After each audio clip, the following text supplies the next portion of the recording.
Bonjour tout le monde, bienvenue à ce nouveau rendez-vous de Folie douce, ici Yvan Bugeaud. Aujourd'hui, je reçois Guillaume Bertrand qui nous explique ce que c'est de vivre avec le syndrome d'Asperger.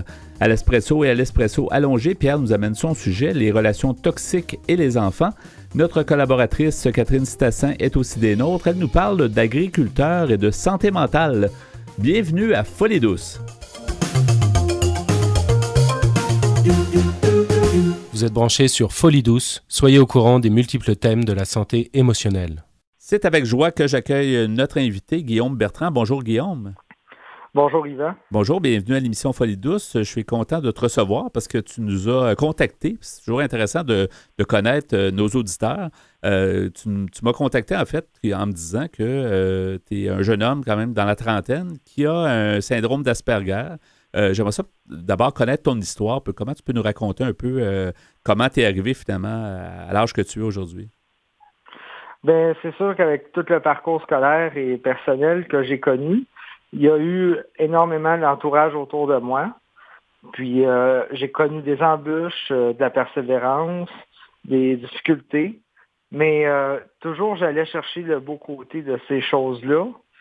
Puis, c'est ce qui fait aujourd'hui, à 44 ans, je vis avec un syndrome d'Asperger, puis je conjugue avec ça. Puis t'es capable d'en parler, c'est déjà une bonne nouvelle. Quand on peut parler de quelque chose, j'imagine, c'est parce qu'on l'a accepté puis qu'on a décidé de conjuguer avec ça. Là. Puis il y en a qui ne l'accepteront jamais, puis c'est correct, tant qu'ils s'adaptent. Ouais. C'est ça qui est important dans la vie. Si tu nous parles de ton histoire, à quel moment tu as eu le diagnostic du syndrome d'Asperger? Environ vers l'âge de 10 ans, donc deuxième cycle du primaire. Puis comment tu as réagi et peut-être pourquoi vous aviez consulté? Est-ce que tu sentais que tu avais des comportements qui n'étaient pas comme la majorité des gens? C'est surtout que j'avais de la misère à m'intégrer dans certaines relations autour de moi avec des jeunes camarades de classe. J'allais souvent dire des répliques de films inappropriées, parfois vulgaires, parfois non, mais qui n'avaient vraiment pas rapport avec le sujet. Déjà vers 8-9 ans. Fait que c'est pour ça que je dis, OK, il y a peut-être quelque chose. Aussi, la lenteur d'exécution pour me lever le matin puis aller à l'école, c'était assez flagrant. Donc, il y avait quelque chose aussi de ce niveau-là, manuel, peut-être moteur. Ouais. Que c'est là qu'on s'est dit, Guillaume a peut-être un syndrome d'Asperger. OK. Parce que c'est vraiment Nathalie Poirier qui l'a dit. Mes deux parents ne connaissaient pas ça, puis c'est vraiment pas connu dans le temps. Puis comment ça a été la réaction? Parce que, justement, comme c'est moins connu, des fois, on a peur. Puis comme un enfant de 10 ans, j'imagine que c'est un choc jusqu'à un certain point? Ou... Vraiment pas. Non? Puis du côté de mes parents, ils ont fait des démarches un petit peu pour savoir c'est quoi. Puis ils m'ont beaucoup plus encadré qu'un autre enfant neurotypique. Ouais. On pourrait dire ça. OK. Puis comment on pourrait décrire ce que c'est? Parce que je pense que c'est un peu une variante un peu de l'autisme. L'autisme, c'est large, puis il y a beaucoup de types d'autisme. Là. Mais le syndrome d'Asperger, comment on peut le décrire? Là? Tu nous donnais un peu tantôt des trucs que tu faisais, mais est-ce qu'il y a une façon claire de le décrire pour les auditeurs? Bien sûr. C'est une différence liée au trouble du spectre de l'autisme. Puis comme chaque personne est propre à elle-même, ouais. C'est difficile d'aller dans les explications générales. OK. Parfois, c'est vraiment au niveau des relations sociales que ça va être difficile et organisationnel dans les journées, mettons. Oui, mais comme pour toutes les problématiques, si on peut dire que c'est une problématique, il y a toujours aussi des bons côtés. On dit des fois que certaines personnes qui ont certaines problématiques, je ne sais pas, ils ont plus de talent pour d'autres choses. Est-ce qu'il y a effectivement des côtés positifs? Oui, de mon côté, on peut parler du par cœur, de la résilience, du réconfort, le positivisme, l'écoute des gens, le choix des mots, OK. des répliques de films, le doublage québécois, je tripe au bout. OK. Puis je connais le nom de plusieurs comédiens qui font des voix. Il y a aussi le fait que je fais ce qui est bon pour ma santé mentale et physique. Puis, je me pose beaucoup de questions, je vais chercher mes réponses. OK. Fait que ça, c'est quand même bien. Comment tu pourrais dire comment tu te sens aujourd'hui? Tu as eu un diagnostic à l'âge de 10 ans, maintenant, tu as 34 ans. Comment tu pourrais évaluer ta situation actuelle? Je suis extrêmement chanceux. C'est pas toutes les personnes Asperger ou autistes de haut niveau, même bien entourées, qui réussissent à aller où ce que je suis aujourd'hui, donc en appartement seul dans un 4,5 avec des locataires en bas. Sinon, vraiment, oui, je suis content. Même que je peux conduire jusqu'à peu près sur la rive sud jusqu'à Varennes. OK. Puis Saint-Hyacinthe, quand ça va bien de l'autre côté. Là. Mais c'est ça. Je trouve toujours des moyens de me débrouiller. Puis j'aime ça. C'est vraiment un défi pour moi chaque jour. Et as-tu pu, au courant de ta jeunesse, justement, faire des études assez normalement et fonctionner? Absolument. Je suis allé autant au public qu'au privé. Puis j'ai terminé l'école secondaire Rabastalière en allant chercher mon diplôme d'études secondaires. OK. Est-ce que tu te trouves à travailler maintenant? Ouais. Oui, exactement. Au centre sportif Paul Lemieux, dans le temps, qui est maintenant le complexe Sport-Saint à Saint-Hilaire. Donc, finalement, on pourrait dire que tu conjugues bien avec la problématique. Si on peut appeler ça une problématique, je ne sais pas comment tu veux la nommer. Est-ce que tu trouves ça réducteur de dire que c'est une problématique ou c'est un état d'être? Ou comment on pourrait le nommer? Peut-être un état. C'est une différence. Puis, une différence qui fait briller autour. Ouais. C'est parce que les gens ont tellement à apprendre de ça. Puis, c'est l'orgueil qu'il faudrait que certains laissent de côté, mais ça, c'est une autre chose. Mais nous autres, également, on peut tellement s'adapter aux neurotypiques puis apprendre d'eux autres. C'est tellement beau. Ça veut dire quoi, les neurotypiques? C'est des personnes qui n'ont pas de diagnostic précis lié à l'autisme ou OK. pas loin, non. OK. Puis, il y a certainement beaucoup de gens qui sont touchés par cet état-là de syndrome d'Asperger qu'on ne connaît peut-être même pas. Il y a peut-être des gens qui s'ignorent aussi. Est-ce que ça se peut qu'il y ait des gens adultes même qui ont ça, mais qui n'ont jamais eu de diagnostic? Vraiment, oui. Oui. Puis, je suis persuadé. C'est peut-être des fois, c'est d'en savoir plus pour justement mieux se connaître. Ben, j'imagine que ça te permet de lire sur le sujet puis d'essayer de conjuguer avec ça. Là. Puis je suis quand même très chanceux. Malgré les difficultés que j'encontre, j'ai au moins la chance de m'améliorer à 100% assez rapidement dans ces choses-là. Là. Oui. Avant d'entrer en ondes, tu me disais qu'il y avait plusieurs auteurs qui t'inspiraient. Pourrais-tu nous en parler? Oui, exactement. Je pense à Frédéric Dufort, qui est comédienne. Ensuite, il y a Lucilla Guerrero, qui est aussi auteure. Il y a Nathalie Poirier, qui m'a diagnostiqué Asperger. Ensuite, Stéphanie Deslauriers, qui a écrit « Laisse-moi t'expliquer l'autisme », où j'ai pu lire un beau témoignage à son lancement de livre. OK. Puis, il y a plusieurs auteurs de ce genre-là que j'aime beaucoup. Il y a Catherine Girard-Audet, que j'adore. Puis, plusieurs. Oui. C'est intéressant, mais nombreux. C'est intéressant que tu développes là-dessus. Trouves-tu que c'est très tabou encore? Plus ou moins. OK. Plus ou moins, ça dépend de la personnalité des gens qui vivent avec ou qui l'encontrent. C'est juste dommage que certains ne s'ouvrent pas assez. Mais l'entourage, donc les amis, peuvent avoir un rôle à jouer là-dedans. Et de ton côté, as-tu eu un peu à dédramatiser la chose ou à informer le monde? Est-ce que tu te considères un peu comme un porte-parole, disons, pour mieux faire comprendre aux gens ce que c'est, le syndrome d'Asperger? Certainement. Depuis 2006-2007 environ, je fais des conférences environ une dizaine de fois par année. Pas juste dans les écoles. J'en ai fait dans les carrefours jeunesse emploi, les cafés. J'en ai fait aussi les écoles, les cégeps. L'Université de Montréal, je connais, l'UQAM. Puis plusieurs endroits comme ça, j'aime beaucoup. Mais oui, parce que ça me permet au moins de parler des difficultés que j'ai parce que je suis une personne extrêmement authentique, puis sensible. Fait que c'est deux belles qualités qui me permettent d'avoir une belle élocution sur la réalité du TSA. Là. Et quand les gens t'invitent, est-ce que c'est des groupes particuliers qui t'invitent ou c'est plus pour mieux comprendre? C'est dans quel cadre que tu vas faire des conférences? Très bonne question. C'est souvent moi qui contacte les gens. Je dis bonjour, mon nom est Guillaume Bertrand. J'arrive à faire des conférences parfois sur la réalité d'Asperger. Est-ce que ça peut convenir à votre équipe? Fait que là, on me dit oui, tel niveau. Ensuite, ça peut être des groupes spécialisés, mais je vais surtout parler à des parents, des intervenants, des professeurs. Moi, ce que j'aime vraiment, c'est être avec les personnes neurotypiques, puis prendre la défense des personnes TSA tout en étant avec eux aussi. Oui. Est-ce que tu sais combien de gens ont à vivre avec le syndrome d'Asperger, disons, au Québec? As-tu des statistiques? Très difficile à dire, ça. OK. Il y a peut-être beaucoup de gens qui ne sont pas diagnostiqués, entre autres, là. Il y a ça aussi qui rentre dans l'équation, oui. Ouais. Est-ce que tu vois des choses aussi visuelles, tu sais, soit des films ou des émissions, peu importe. Est-ce qu'il y a des choses qui ont été bien faites, qui ont justement apporté peut-être de l'information correcte pour la problématique? Je dirais que dans l'émission L'Heure bleue, il y avait l'histoire de Jules, donc Frédéric Lemay, que j'ai énormément aimé. Puis ensuite, les gens qui vont parler de leur expérience à la télé communautaire ou à TVA. Oui. Vraiment, ça peut être extrêmement intéressant.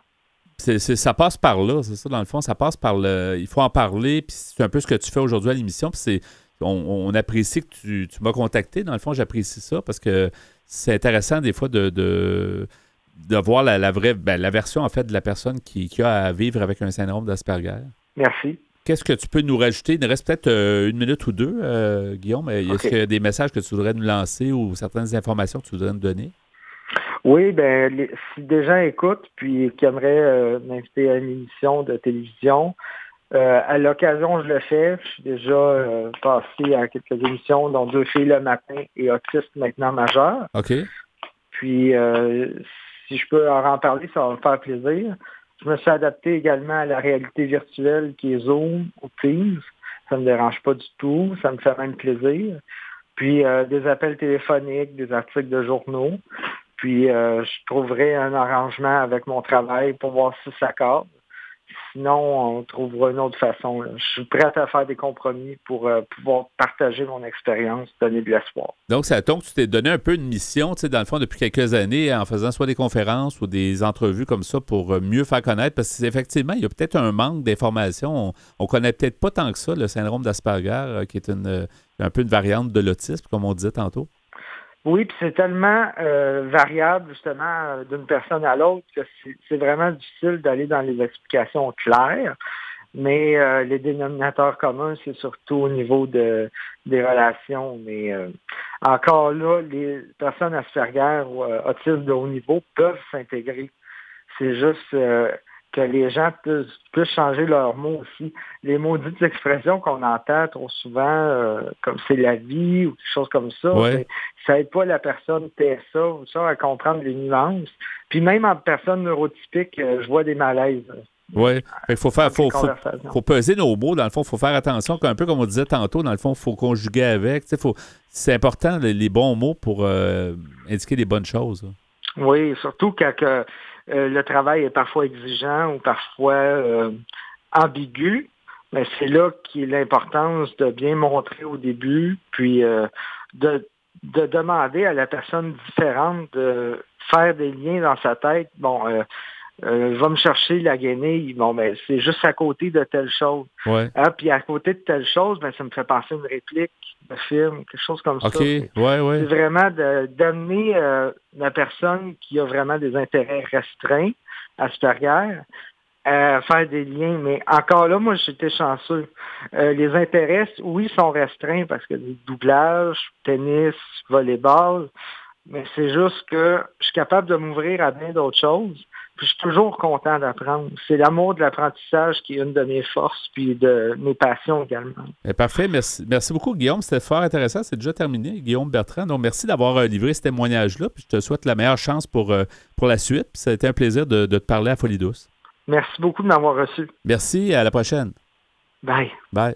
Folie douce est aussi présent sur Instagram. Venez nous voir. C'est maintenant le moment du bloc Espresso. Alors, bonjour Pierre Laporte. Salut Yvan. Alors aujourd'hui, ton sujet, les relations toxiques et les enfants. Exactement, les relations toxiques ici, on parle entre parents, peuvent être extrêmement dommageables pour les enfants. Ouais. C'est d'après un article que j'ai trouvé sur Internet qui s'appelle simplement une relation toxique entre les parents laisse des séquelles chez les enfants. C'est sur un site français qui s'appelle Nos pensées. Mm-hmm. C'est un site sur lequel je vais à l'occasion chercher des choses. Alors, on nous dit en commençant que quiconque maltraite psychologiquement son conjoint se sert du chantage méprise, humilie et réduit à néant une estime de soi, exerce aussi une maltraitance indirecte, mais atroce sur ses propres enfants. Ceux-ci, témoins constants d'une relation toxique, deviennent les premières victimes et les tristes dépositaires d'un héritage émotionnel marqué par des séquelles parfois irréversibles. Selon l'Organisation mondiale de la santé, l'OMS, et le Forum économique mondial, les maladies mentales sont les premières causes d'incapacité de travail dans le monde. Une grande partie d'entre elles, aussi curieux que cela nous paraisse, trouve sa source dans les relations toxiques ou abusives et dans l'impact psychologique qu'elles laissent chez les personnes. Des indicateurs comme le stress post-traumatique, les dépressions, les troubles de l'anxiété, la douleur chronique, l'asthme ou même le diabète sont également des marques silencieuses mais persistantes de ce type de lien dysfonctionnel. Et Sigmund Freud, le célèbre psychiatre allemand, avait dit « Pendant l'enfance, il n'y a aucun besoin aussi fort que le besoin de protection des parents. » C'est vrai, il faut que l'enfant sente que ses parents seront là pour le protéger, puis il est en sécurité, tout ça. Exactement. Ça se ressent, ça, effectivement. Oui. Je continue la lecture. Les institutions sociales et sanitaires signalent aussi ce besoin d'aider les victimes de ce type d'abus psychologiques ou physiques dans le couple et non de les stigmatiser. On fait référence au fait de doter ces personnes, hommes ou femmes, de ressources adéquates et de stratégies pour se revaloriser psychologiquement et émotionnellement et ainsi être réintégrés normalement à leur vie. Mais ce que l'on néglige, c'est que l'on oublie ou met souvent de côté, ce sont les enfants qui, dès leur plus jeune âge, sont les témoins de ces dynamiques nuisibles et de ces atmosphères si toxiques. Ces petits ont intériorisé silencieusement chaque atome, chaque geste, chaque son, chaque cri, chaque mot et chaque larme versée dans leurs esprits doux et innocents, sans que l'on ne sache très bien l'impact que peut avoir le jour suivant sur leur vie. Nous ne pouvons pas oublier que le cercle de la violence est comme un serpent qui mord constamment sa propre queue et qui perpétue encore et encore les mêmes faits et les mêmes dynamiques. Ces enfants qui sont aujourd'hui les témoins d'une relation toxique seront peut-être dès demain de nouvelles victimes ou de nouveaux bourreaux. Ouais. Être témoin d'une relation toxique nous transforme aussi en victimes. C'est ça qui est un peu plate, c'est un peu le... Tu sais, les enfants sont tellement éponges, ils absorbent beaucoup de choses, alors ils partent déjà avec une espèce de traumatisme qui va les déranger peut-être pour eux-mêmes pour le reste de leur vie. Oui, dans plusieurs cas. Ouais, c'est très dommage. Oui, parce que les enfants aussi, ils vont se sentir coupables de tout ce qui se passe autour d'eux. C'est vrai. La phrase « Non, je n'ai jamais levé la main sur mes enfants ou sur mon mari ou ma femme », il s'agit d'une réaction tristement commune chez les bourreaux ou exécuteurs de cette maltraitance psychologique où l'on ne retrouve ni marque, ni coup mettant en évidence chaque blessure, chaque violation et chaque conduite nocive exécutée dans l'intimité d'un foyer. C'est aussi dommageable des fois des trucs qui sont pas physiques, mais qui sont plus psychologiques. Là, oui, parce que ça dure tout le temps, tandis que les blessures, oui, ça fait mal, mais ça disparaît au cours de la vie. C'est ça. Malgré tout, on nous dit, et même si cela peut paraître curieux, le fait qu'il n'existe pas de marque ou de bleu évident rend la situation encore plus complexe. Dans ces cas, les victimes, au lieu de voir ce comportement comme une maltraitance évidente, ont tendance à rejeter la faute sur elles-mêmes. Cette culpabilité ou cette autoprojection de la responsabilité ne se retrouve pas seulement chez la victime. L'enfant lui-même, témoin de cette dynamique, ressent très souvent ce même sentiment. Car le petit est un compagnon de voyage supplémentaire dans ce train de la douleur, sur ce chemin qui mène tout le monde à la même destination. Nous ne pouvons pas oublier que, comme l'expliquait le psychologue suisse Jean Piaget dans sa théorie du développement cognitif de l'enfant d'entre 2 et 7 ans, ce dernier maintient une approche égocentrique à travers laquelle le monde tourne autour de sa personne. Par conséquent, le petit aura l'impression que la douleur de son papa ou de sa maman, de la même façon que les cris ou les disputes, sont le résultat d'une chose qu'il a d'une certaine façon lui-même provoquée. Et je me rappelle, Yvan, qu'il y a des gens qui parlent des fois de leur enfance, puis des querelles qui se passaient entre les parents. Ouais. Mais souvent, ces personnes-là vont dire qu'à l'époque, j'avais envie de rentrer en dessous du tapis. Oui. Ils croyaient que c'était leur faute, puis ils ne savaient plus trop où se mettre, puis ils se disent c'est peut-être à cause de moi qui vont se chicaner, ou c'est ça. Ils vont vouloir se cacher en dessous des couvertes. Oui, c'est ça. Effectivement. Ouais. C'est quelque chose de... Dans un placard, ou c'est ça. Effectivement. Ouais. Oui. C'est traumatisant. Oui, et... ce qu'on nous dit, par conséquent, il est important de prendre cela en compte. Au sein de toute relation toxique où l'on retrouve des enfants, ceux-ci deviennent automatiquement des victimes. Peu importe qu'ils soient derrière une porte ou qu'ils ne voient rien, peu importe qu'ils ne sachent pas encore marcher, lire ou pédaler, etc. Alors, je poursuivrai un peu plus tard. À l'Espresso allongé, plus tard à Folie Douce, donc les relations toxiques et les enfants, demeurez des nôtres.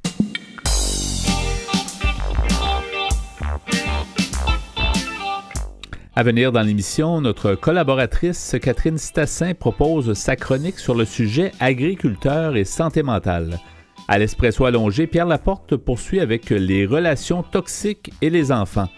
Vous écoutez actuellement Folie Douce, pionnier en santé mentale depuis 1991. Folie Douce, une communauté, une radio.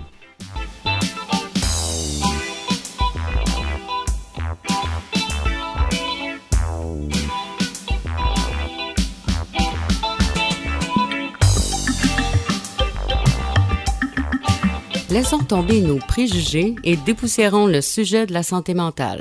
Nos chroniqueurs nous aident à y voir plus clair. Nous y allons maintenant avec notre collaboratrice Catherine Stassin. Bonjour Catherine. Bonjour Yvan. Alors aujourd'hui, cultivons ensemble la santé mentale de nos agriculteurs. Pourquoi pas? C'est tout un programme. Ah oui, c'est un programme. On s'engage dans quelque chose d'intéressant. Oui. Mais Yvan, dis-moi, est-ce que tu penses que c'est un métier un peu comme un autre? Ben, moi, je dirais que c'est comme une vocation plus qu'un métier. Je pense qu'il faut vraiment, avec ce que ça implique, là, je pense que quelqu'un qui est agriculteur a tout mon respect parce que c'est quelque chose qui est très demandant. Oui, avec ce que ça implique, comme tu dis justement, c'est vraiment un engagement et surtout, c'est une profession qui dépend énormément aussi bien de la météo que de politique gouvernementale, que d'une crise gouvernementale avec la Chine, par exemple, d'épidémies. Épidémies, ça peut être la grippe porcine, mais ça peut être aussi des maladies sur les plantes, le blé, le maïs, etc. Donc, on voit qu'il y a beaucoup d'impondérables et que le fermier ou l'agriculteur, tout au long de sa saison, il est inquiet de la météo ou des maladies. Ouais. Et puis après, il se dit, mais est-ce que je vais le vendre? Est-ce que je vais le vendre à prix suffisamment élevé pour pouvoir payer ma nouvelle machine, par exemple? Ouais. Donc, il y a énormément d'incertitudes, énormément d'impondérables également. Et ça rend ce métier sujet au stress, un très grand stress. Et je pense qu'il y en a moins qu'auparavant. Il y a moins de gens qui ont comme le feu sacré peut-être pour faire ce métier-là, l'assurer pendant des années. Alors, ça met de la pression aussi pour ceux qui le demeurent, là. Oui, dans le temps, c'est vrai qu'on devenait un petit peu agriculteur parce que les parents l'étaient. Ouais. Il y a plus de monde à la campagne dans le temps aussi. Les gens sont peut-être déplacés Maintenant, vers les la gens ville. choisissent plus peut-être aussi d'aller vers ce métier-là. Mais on peut compter aujourd'hui 42 000 agriculteurs au Québec. OK. Et en fait, sur ces 42 000, un peu moins de la moitié ont déjà éprouvé de la détresse psychologique. OK. Donc, c'est quand même important. C'est très important. Puis, comme tu dis aussi tantôt, il y a des gens, tu disais tantôt, il y a des gens justement qui choisissent l'agriculture. Ce qui est encourageant, souvent, il y a même des plus jeunes qui décident d'aller faire une agriculture, disons, biologique ou une agriculture peut-être un peu nouveau genre, mais qui décident eux-mêmes de participer à cet effort qui est très, très important pour la population. Hein. Oui, ces personnes, elles arrivent aussi avec une mentalité nouvelle. Il y a une distance par rapport à la profession, il y a une distance par rapport aux valeurs de la terre. Et ça explique aussi un petit peu, quand je parle de ça, pourquoi, dans le fond, il y a peut-être autant de détresse chez les agriculteurs en ce moment aussi. C'est parce que, à la base, les valeurs individuelles étaient des valeurs très basé sur la fierté de ce qu'on peut faire, la fierté de se débrouiller tout seul. Même si des fois il y a de l'entraide, on peut prêter une machine, etc. Mais maintenant, souvent, ils louent des machines pour les récoltes.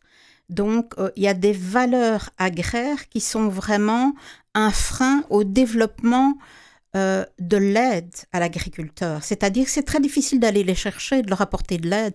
Il y a une énorme sensibilisation à faire, il y a de l'éducation à faire. Et aussi, il faut que ces personnes aient une volonté d'un petit peu baisser la garde et d'accepter de l'aide. Ouais. Et ça, c'est autre chose parce que ça, c'est vraiment toute une nouvelle mentalité.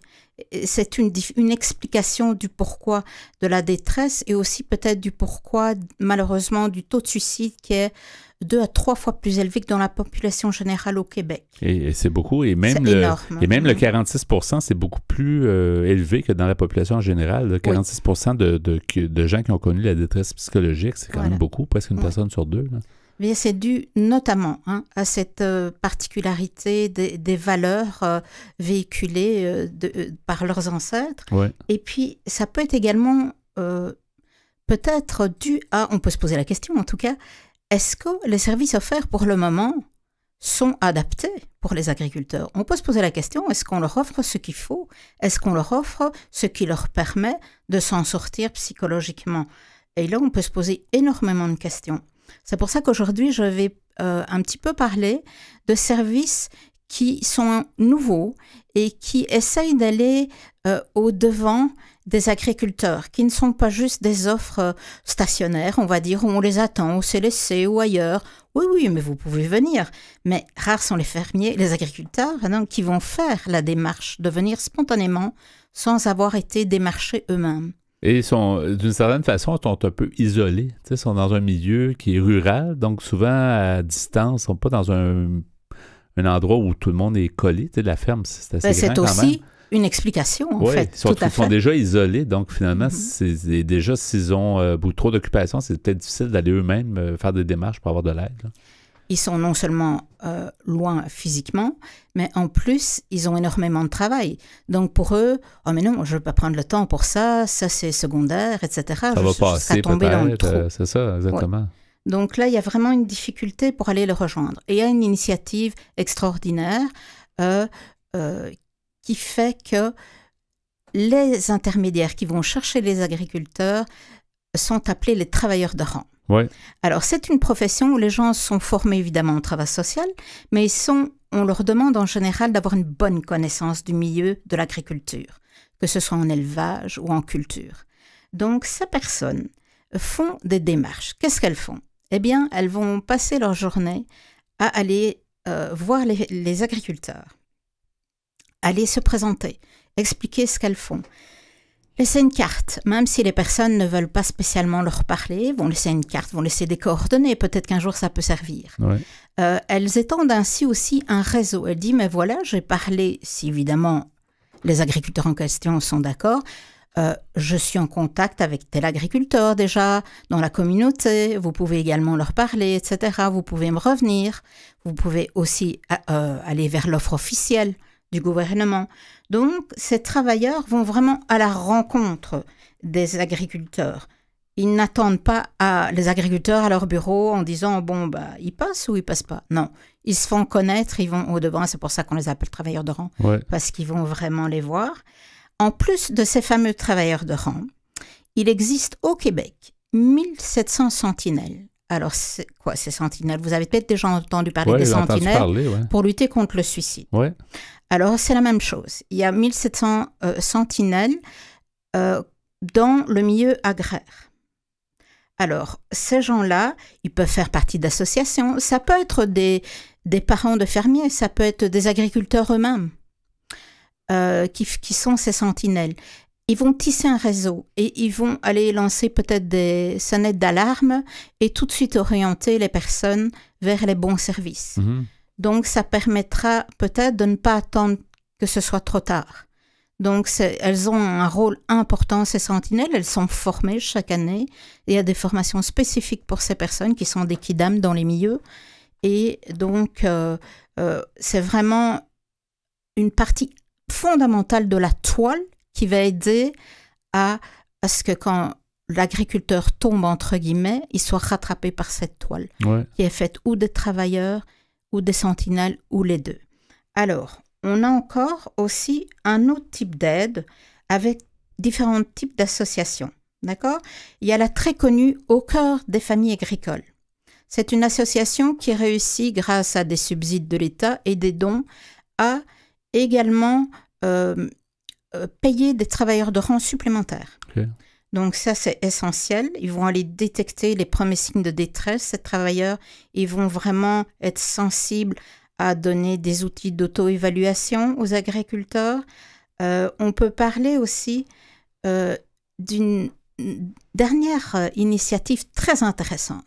Il s'agit de Québécois qui proposent une application mobile pour les agriculteurs. Alors attention, cette application, je le dis tout de suite, elle est en développement. Et ça s'appelle comment? Alors ça s'appelle La Bêche. Merci Yvan de me rappeler ça. Ça s'appelle La Bêche. Qu'est-ce que ça va faire? En premier temps, il y a 3 fonctions. D'accord? La première fonction, ça va être d'inciter les agriculteurs à répondre à un petit questionnaire, vraiment pas long, pour connaître leur propre état de santé mentale. Et peut-être qu'ils se disent, oui, mais ça va. Mais une fois qu'ils remplissent le questionnaire, on se rend compte qu'il y a des petits drapeaux déjà, peut-être. Alors, la deuxième fonction, ça va être permettre de leur envoyer immédiatement des réponses à leurs questions s'ils en ont et des solutions possibles aussi dans leur région. OK. Troisième fonctionnalité, mettre immédiatement en contact les agriculteurs avec des intervenants appropriés. Donc, c'est vraiment quelque chose d'unique. Il s'agit c'est le fruit de la collaboration d'un viticulteur, Étienne, excusez-moi, j'ai perdu le nom. Gosselin, je pense. Voilà, Étienne Gosselin, et d'une éducatrice spécialisée, Hélène Bourgoin. Donc, on peut saluer ce travail et j'en parlerai certainement lors de la sortie de l'application de manière opérationnelle. Et surtout, le but ultime, c'est vraiment de prévenir et de ne pas attendre avant qu'il soit trop tard, parce que comme tu disais tout en début de chronique, en fait, il y a un haut taux de suicide, beaucoup plus haut que dans la population. On ne veut pas que les gens passent à l'acte, donc si on peut désamorcer des fois des crises et trouver des solutions, ça peut qu'aider la situation, là. C'est tout à fait vrai, c'est vraiment une culture à développer, une éducation à développer dans le milieu agricole, de dire on peut demander de l'aide. C'est pas un signe de faiblesse, c'est un signe qu'on veut juste de l'aide. J'ai l'impression que c'est assez tabou, je pense pas que c'est un préjugé, j'ai l'impression que c'est assez tabou la santé mentale encore au niveau agricole, au niveau du milieu agricole. C'est très tabou. Ouais. On sait que dans notre société, de manière générale, déjà, il y a encore beaucoup de tabous. C'est encore très tabou, mais voilà. Je pense que côté agricole, besoin d'aide. Il y a un silence total. Ouais. On reste chacun dans son coin, on souffre en silence, et il faut briser ce silence pour arriver à sauver les agriculteurs. Il faut prendre soin de nos agriculteurs qui s'occupent de nous aussi. Hein, ils sont très importants. Cultivons leur santé mentale ensemble, faisant connaître le message. Exactement. Et puis faisant connaître aussi le fait qu'il existe des sentinelles, qu'il existe des travailleurs de rang, et que c'est un signe justement de vouloir s'en sortir que de demander de l'aide. Ce n'est pas un signe de faiblesse. Donc, tous ces intervenants, les opérations qui peuvent exister, ils veulent vraiment les prévenir et promouvoir les services de santé mentale disponibles ou ceux qui sont en route pour être disponibles bientôt, comme cette application mobile. Qui est en développement. Est-ce que, il y a plusieurs coordonnées, je pense qu'on va en mentionner dans notre site web, là, antenne.qc.ca, à la section mentionnée à Folie Douce. Je pense qu'il y a quelques coordonnées que les gens peuvent consulter, je pense que tu Je donne les coordonnées du réseau officiel, bien entendu, mais je donne aussi une trousse de premier 101 pour la santé mentale, ce qui est plus rare, et aussi les coordonnées d'Au cœur des familles agricoles, parce que c'est vraiment un organisme connu dans le milieu qui pourra vous aider, peu importe où vous êtes dans votre région. Oui, merci beaucoup Catherine donc, pour cette chronique sur la santé mentale de nos agriculteurs. Merci, puis à une prochaine. Au revoir. Au revoir. Que vous soyez au boulot, dans l'auto, à moto ou à vélo, en manteau ou en speedo, vous écoutez Folie Douce. C'est maintenant le moment du bloc Espresso allongé. On poursuit le sujet entamé plus tôt, Pierre, les relations toxiques et les enfants. Peut-être rappeler un peu, t'as quand même donné quelques points intéressants dans le premier segment Espresso. Oui, ben en fait, moi je trouve tout l'article très intéressant et c'est un point très intéressant dans la vie moderne parce que des querelles de couple, c'est pas rare. Comme tu disais, dans le fond, c'est les relations toxiques des parents qui ont un effet négatif chez les enfants, comme ça arrive souvent. Là. Exactement, parce que les enfants se sentent coupables de toutes ces querelles-là. Oui, et même vont des fois se cacher. Ouais. J'en connais qui m'ont déjà dit que ça leur est arrivé dans leur enfance, puis ils allaient effectivement se cacher dans le placard. Oui. Alors, et comment c'est important, on le sait depuis toujours, mais comment c'est important d'avoir un environnement sain, sécuritaire, aimant, pour les enfants, là, dans le développement, là, ça vaut beaucoup là, d'avoir un environnement comme ça. Enfin, je pense que c'est intéressant de s'y intéresser, justement. Alors, l'article que j'ai trouvé sur Internet, je vous rappelle que ça s'appelait « Une relation toxique entre les parents laisse des séquelles chez les enfants ». C'est sur un site français qui s'appelle nospensées.fr. C'est un article qui n'est pas attribué à un individu en particulier, comme c'est souvent le cas maintenant sur les sites Internet. Alors, je disais que je poursuis ma lecture. On disait que peu importe que les enfants soient derrière une porte ou qu'ils ne voient rien, peu importe qu'ils ne sachent pas encore marcher, lire, pédaler ou dire le nom des constellations qui apparaissent la nuit derrière leurs fenêtres, les enfants sont touchés. Les enfants ressentent et écoutent. Les petits interprètent le monde à leur façon et peu de choses peuvent être aussi dévastatrices pour un enfant que le fait de grandir dans un environnement émotionnel aussi pathologique et destructeur. Survivre à la relation abusive de nos parents. Parfois, cette relation toxique est développée par les deux membres du couple. Certaines personnes sont incapables de construire un environnement stable au niveau psychique et émotionnel. Ce sont des profils caractérisés par des va-et-vient entre tendresse et agressivité, complicité et chantage, cela créant un univers hautement dysfonctionnel, aussi bien pour eux-mêmes que pour les enfants qui cohabitent avec le couple. Et la fameuse écrivaine Agatha Christie avait déjà dit « L'une des choses les plus précieuses qui peut vous arriver dans la vie est d'avoir une enfance heureuse. » Absolument, absolument. Les gens qui ont eu la chance c'est pour toutes sortes de raisons, des fois, c'est d'avoir vécu une belle enfance. Souvent, c'est des gens tellement plus équilibrés, plus sûrs d'eux, beaucoup de confiance en eux. As-tu remarqué, des fois, on parle avec des gens, puis on devine qu'ils ont eu des enfances heureuses. Oui. On dirait que ça se ressent. Ça se ressent, puis des gens plus équilibrés, qui ont l'air d'avoir beaucoup de confiance, sont capables d'aider à leur tour des gens. Oui, c'est souvent des gens qui sont très extrovertis, mais dans le bon sens de la chose. Puis, à un moment donné, ils vont nous parler de leur enfance qui allait à tel endroit pendant les vacances d'été ou d'autres choses, les Noëls de leur enfance. Ça se voit, se voit dans leurs yeux, puis ça s'entend dans leur voix, effectivement. Oui, t'as raison. Tandis que le contraire se ressent aussi, je trouve. Effectivement. Alors, je poursuis ma lecture. On retrouve des relations abusives de tout type, de plusieurs formes et à chaque marche de l'échelle sociale. Cependant, les véritables victimes dans ces labyrinthes affectifs sont les enfants, car construire sa propre identité dans un contexte marqué par les abus crée très souvent un point de départ d'un nouveau cycle de violence. Nous ne pouvons pas oublier qu'en tant que personne, nous avons tendance à répéter les modèles psychologiques et comportementaux qui nous sont connus et familiers. C'est pour cela qu'il est commun qu'au lieu de survivre à la relation toxique de nos parents, nous nous transformions possiblement en de nouvelles victimes ou de nouveaux exécuteurs parce que nous avons intériorisé ce même langage affectif. Pour amortir cet impact et le cycle des abus, nous avons donc besoin de mécanismes adéquats. Il est nécessaire que les enfants qui ont été témoins de ces dynamiques reçoivent un soutien social et thérapeutique. Car s'il y a bien une chose que tout enfant mérite, c'est la possibilité de vivre dans un environnement paisible. C'est également d'être éduqué pour faire le bien à travers une éducation basée sur la cohérence et le respect, et surtout à travers la proximité de parents sages, en affection et habiles en amour. Et probablement aussi, c'est d'aller chercher de l'aide justement le plus tôt possible, parce que plus on agit vite, plus on peut peut-être aider l'enfant à mieux évoluer pour la suite. Là, oui. C'est ça. Oui. Alors, je pense que cet article a su toucher plusieurs gens qui nous écoutent. Pendant la lecture de l'article, j'ai lu 2 citations, une de Sigmund Freud et une autre d'Agatha Christie. Mais par curiosité, je suis allé voir sur le site leparisien.fr. Où il y a beaucoup de citations, là, effectivement. Où je vais à l'occasion. Il y a Pythagore, Yvan, astronome et mathématicien, philosophe, scientifique de l'époque lointaine. Il a dit « Un homme n'est jamais si grand que lorsqu'il est à genoux pour aider un enfant. » Très bien dit. Donc déjà à cette époque, on se souciait des enfants.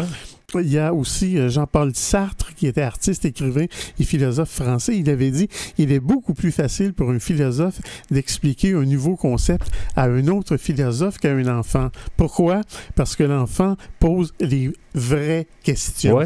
Et j'ai le temps peut-être pour une autre pensée.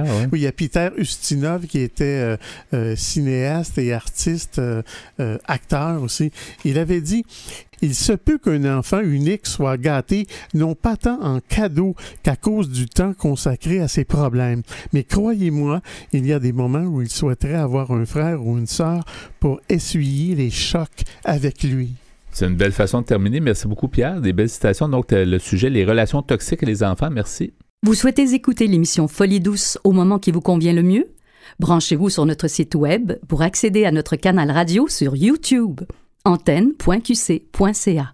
antenne.qc.ca. Quelques mots pour conclure ce rendez-vous de Folie douce. Pierre, merci beaucoup pour ta mise en onde. Bienvenue, mon cher. Ainsi que pour tes blocs espresso, tu nous as parlé de relations toxiques et les enfants, un sujet important. Ça touche les enfants, puis je pense que c'est important de... On pourrait y revenir, d'ailleurs. Sûrement. Notre invité en début d'émission, Guillaume Bertrand, nous a mieux fait connaître ce que c'est que vivre avec le syndrome d'Asperger. Notre collaboratrice, Catherine Stassin, était aussi des nôtres. Elle nous a parlé d'agriculteurs et santé mentale. C'était donc le menu de Folie douce cette semaine. C'est Yvan Bugeaud à l'animation. Bonne semaine à tous et à la prochaine émission. Au revoir.